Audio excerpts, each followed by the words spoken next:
Roles Royce यति महँगो किन छ त? आउनुहोस् जानौँ यो कारमा यस्तो के छ जसले यसलाई संसारको सबैभन्दा महँगो कार बनाउने गर्छ त? नम्बर 3, रोल्स रोयस 44,000 भन्दा पनि धेरै कलरमा एभाइलेबल रहेको छ, तर हजुरले अर्को कलर चुज गर्नुहुन्छ भने पनि यसले एभाइलेबल गराइदिन्छ।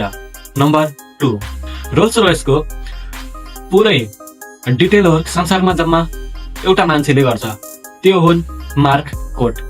र रोल्स रोयस संसारको एउटा मात्र यस्तो कार हो जसलाई लगभग हातले बनाउने गरिन्छ। त्यसैले गर्दा एउटा रोल्स रोयस बनाउन लगभग 4 महिना भन्दा पनि धेरै टाइम लाग्ने गर्छ।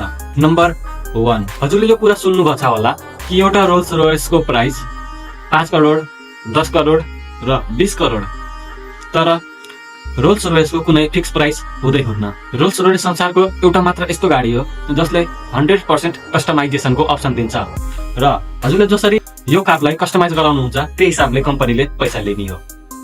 भिडियो इन्फर्मेटिभ लागेमा एउटा लाइक र हाम्रो च्यानल फ्याक्ट्स माइन्ड एमपी लाई सब्स्क्राइब।